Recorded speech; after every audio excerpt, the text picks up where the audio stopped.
Samantala, Idol, Tondaligan Beach sa Dagupan City po, dinagsa kahapon ng mga beach goers bago mag-Vermont. Para sa detalye ng balitang yan, kasama natin Idol Juana De Vera. 104.7 IFM. Report!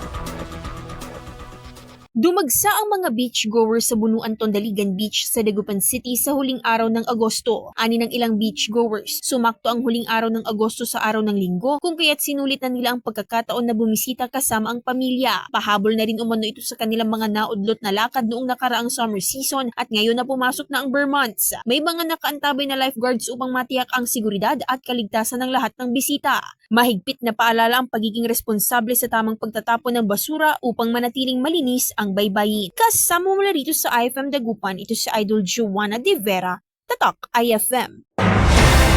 IFM News. IFM News. IFM.